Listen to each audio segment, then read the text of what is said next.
और खबर दिल्ली से है। कैसरगंज से बृजभूषण सिंह का कट सकता है टिकट, ये बड़ी खबर आपको बता दे।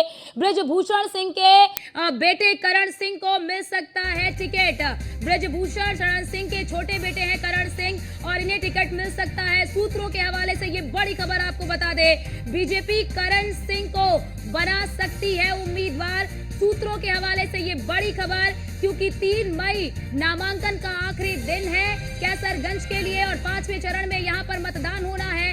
और ऐसे में ये माना जा रहा है कि कैसरगंज की सीट पर बृजभूषण शरण सिंह के जो छोटे बेटे हैं करण सिंह, उन्हें टिकट दिया जा सकता है। क्योंकि कई लिस्ट बीजेपी की आ चुकी है, लेकिन इस लिस्ट से कैसरगंज का नाम जो है वो अभी भी आप देखेंगे कि कैसरगंज का नाम नहीं मिलेगा। लेकिन अब कैसरगंज को लेकर जो है कि उम्मीदवार जो है वो तय माना जा रहा है। सूत्रों के हवाले से ये बड़ी खबर आपको बता दे कि करण सिंह को उम्मीदवार बना सकती है बीजेपी। करण सिंह बृजभूषण शरण सिंह के छोटे बेटे हैं और इन्हें चुनावी मैदान में कैसरगंज से बीजेपी उतार सकती है। क्योंकि बीते दिनों भी आपने देखा होगा कि जब बृजभूषण शरण सिंह से टिकट को लेकर जब भी सवाल जवाब किए गए तो बृजभूषण शरण सिंह काफी आत्मविश्वास से लबरेज नजर आए। लेकिन क्योंकि बृजभूषण शरण सिंह पर महिला पहलवानों के साथ यौन शोषण करने का आरोप लगा हुआ है, ये काफी बड़ा मुद्दा भी बना था। आपने भी देखा होगा कि किस तरह से इस मुद्दे को लेकर विपक्षी पार्टियां बीजेपी पर हमलावर भी नजर आईं।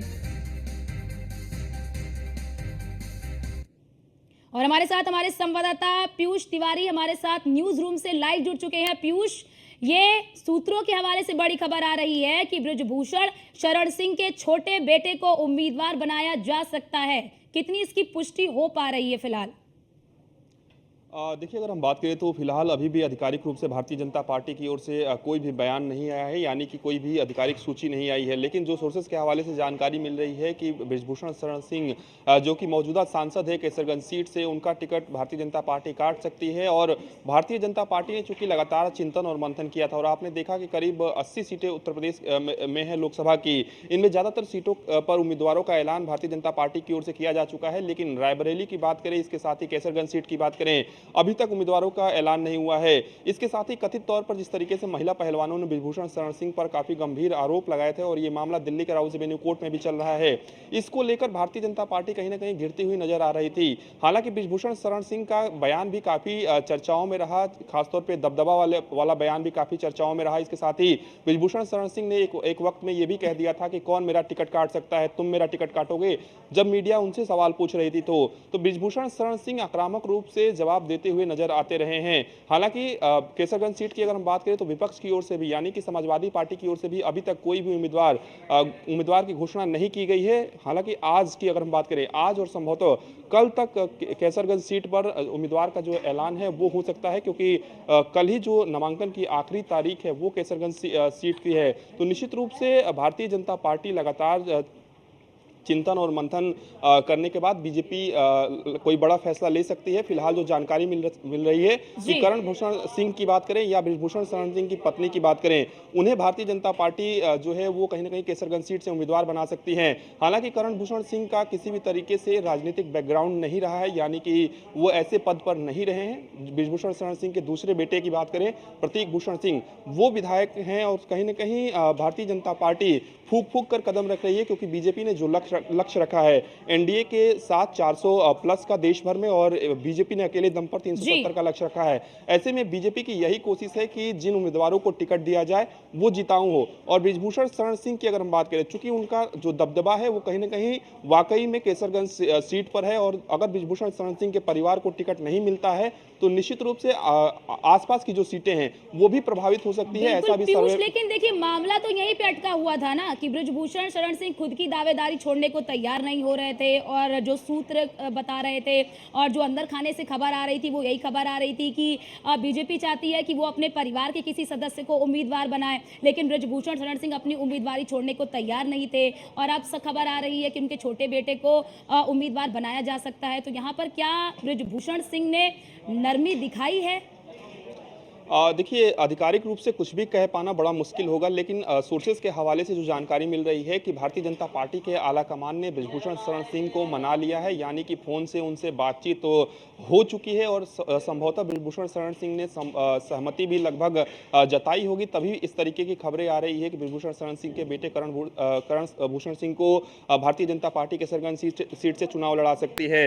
हालांकि अभी भी इंतजार करना होगा भारतीय जनता पार्टी की अगली सूची का, उम्मीदवारों की जो अगली सूची भारतीय जनता पार्टी की ओर से जारी किया जाएगा, तो क्या बृजभूषण शरण सिंह को उम्मीदवार बनाया जाता है, उनके बेटे को उम्मीदवार बनाया जाता है, उनकी पत्नी को उम्मीदवार बनाया जाता है, या फिर भारतीय जनता पार्टी हमेशा से ही इस तरीके से चौंकाने वाले भी फैसले लेती है, यानी कि कोई अन्य उम्मीदवार भी बीजेपी बना सकती है। इस बात से भी इनकार नहीं किया जा सकता है।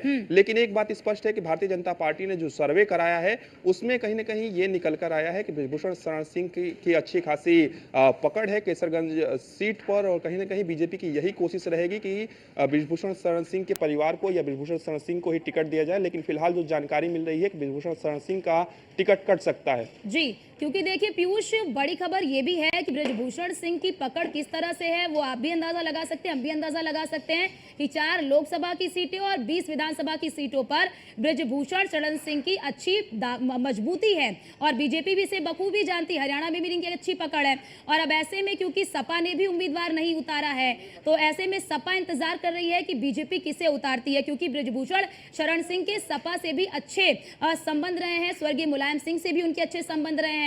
क्योंकि अब खबर ये भी आ रही थी कि अगर बीजेपी टिकट नहीं देती है तो कहीं ना कहीं वो निर्दलीय भी उतर सकते हैं या फिर सपा में भी जा सकते हैं अंदर खाने, ये भी खबर आ रही है। देखिए, जब भी महिला पहलवानों ने बृजभूषण शरण सिंह पर कथित तौर पे यौन शोषण तक के, यौन उत्पीड़न तक के आरोप लगाए, तब भी आपने देखा कि बृजभूषण शरण सिंह के खिलाफ ना अखिलेश यादव का इस तरीके का बयान आया और ना ही बृजभूषण शरण सिंह की ओर से समाजवादी पार्टी पर इस तरीके का कोई बड़ा कटाक्ष राजनीतिक रूप से भी किया गया हो। तो यही चीजें बताती है कि बृजभूषण शरण सिंह के जो संबंध हैं वो सभी जगहों पर बेहतर है। और इसके साथ ही चूंकि बृजभूषण शरण सिंह पहलवानी से जुड़े हुए हैं, तो यादव समाज के भी तमाम जो बच्चे हैं वो पहलवानी सीखते हैं और बृजभूषण शरण सिंह को अपना आदर्श मानते हैं। और आपने देखा कि जब बृजभूषण शरण सिंह पर आरोप लगे तो ऐसे तमाम बच्चे सामने आए थे, उन्होंने कहा था कि बृजभूषण शरण सिंह पर जो आरोप लगे हैं वो गलत लगे हैं। तो समाजवादी पार्टी ने अपना टिकट इसीलिए डिक्लेयर नहीं किया है क्योंकि समाजवादी पार्टी भी ये देख रही है कि भारतीय जनता पार्टी क्या कुछ फैसला लेती है और ये आखिरी दौर है, क्योंकि कल आखिरी नामांकन है केसरगंज सीट की। अगर हम बात करें तो ऐसे में भारतीय जनता पार्टी की कोशिश रहेगी कि आज ही कहीं ना कहीं जो ऐलान है वो भारतीय जनता पार्टी की ओर से कर दिया जाएगा संभवतः। लेकिन अभी भी इंतजार करना होगा, क्योंकि भारतीय जनता पार्टी ने हमेशा से ही चौंकाने वाले फैसले लिए हैं और बीजेपी का आला कमान इस बात को बखूबी जानता है। और यही कारण है कि केसरगंज सीट को लेकर कोर ग्रुप की बैठक जब हुई थी दिल्ली में, इसके अलावा केंद्रीय चुनाव समिति की भी जब बैठक हुई थी, तो कई बार यह भी कहा गया कि चूंकि पहले चरण और दूसरे चरण का चुनाव हो जाए उसके बाद केसरगंज सीट को फाइनल किया जाएगा। इसको लेकर भी चर्चा हुई, मंथन हुआ दिल्ली में। अब संभवतः भारतीय जनता पार्टी क्या फैसला लेने जा रही है ये देखने वाली बात होगी।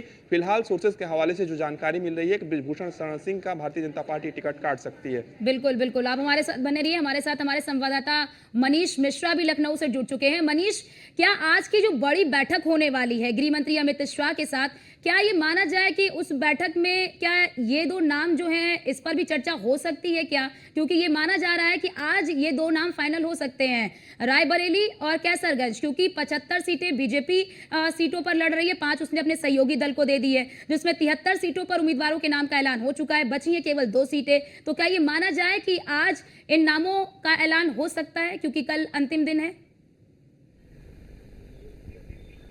देखिए, निश्चित तौर से अर्चना आपको बता दूं कि कैसरगंज और रायबरेली जो 2 टिकट के बचे हुए हैं जिनके अभी उम्मीदवारी घोषित नहीं की गई, ये ऑलरेडी इस पे तय हो चुके हैं, नाम तय हो चुके हैं, उनकी घोषणा मात्र होनी बाकी है। और माना जा रहा है, जिससे कि अगर हम कैसरगंज की बात करें तो कैसरगंज में बृजभूषण शरण सिंह के जो खिलाफ जो याचिका दायर थी उसमें जो फैसला आया था उसको लेकर इतने दिन से टल रहा था। और जैसे हमारे सहयोगी पीयूष भी बताया था कि उनका टिकट कट चुका है, तो लगभग जो हमारे सोर्सेज हैं वो भी पहले दिन से बताते कि कैसरगंज से बृजभूषण शरण सिंह को टिकट नहीं दिया जाएगा। हालांकि अगर हम बात करेंगे हमारे जो सोर्सेस थे, जो संगठन के सोर्सेस थे, उनकी तरफ से कि बीजेपी की तरफ से जो प्रदेश इकाई उसकी तरफ से ब्रजभूषण शरण सिंह का नाम भेजा गया था, पर शीर्ष नेतृत्व की तरफ से वो नाम को काट दिया गया। और अगर हम परिवार की बात करेंगे, ब्रजभूषण शरण सिंह के परिवार की बात करेंगे, तो वहाँ से करण सिंह को चुनाव लड़ाने की पूरी तैयारी की गई है।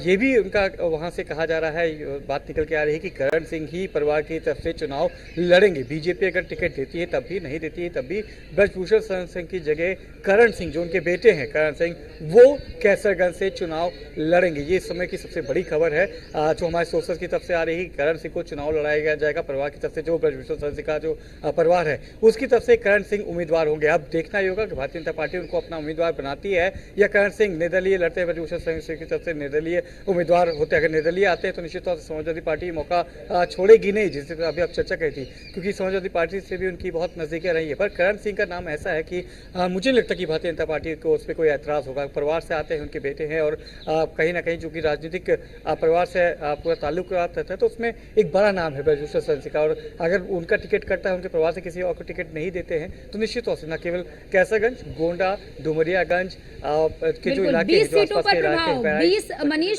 4 लोकसभा की सीटें और 20 विधानसभा की सीटों पर इनकी अच्छी पकड़ है, प्रभावशाली नेता माने जाते हैं। और मनीष, जैसा कि आप ये बता रहे हैं कि ब्रजभूषण शरण सिंह के परिवार से उनके छोटे बेटे चुनावी मैदान में उतर सकते हैं, भले उन्हें बीजेपी टिकट दे या ना दे। तो फिर ऐसे में अगर उन्हें टिकट दे या ना दे, क्योंकि अभी तो कंफर्म हुआ नहीं है, तो अगर वो निर्दलीय भी जाते हैं या फिर सपा के साथ भी जाते हैं, तो फिर क्या नहीं लगता आपको कि ब्रजभूषण शरण सिंह खुद ही चुनावी मैदान में उतरेंगे?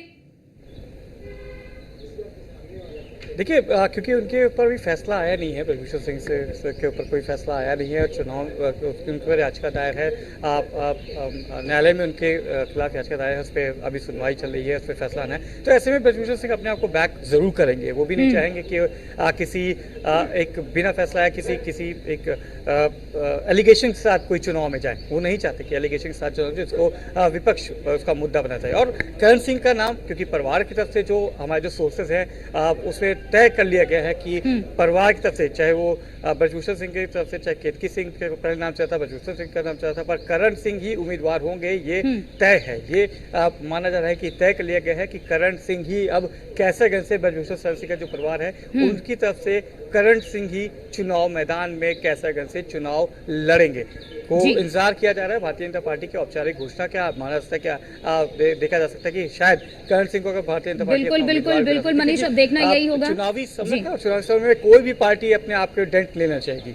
जी बिल्कुल आप सही कह रहे हैं, क्योंकि चुनावी माहौल है और कोई भी पार्टी इस वक्त डेंट लेना नहीं चाहेगी। पीयूष आपका भी और मनीष आपका भी, आप दोनों का बहुत बहुत शुक्रिया हमारे साथ जुड़ने के लिए और तमाम जानकारी हमारे दर्शकों तक साझा करने के लिए।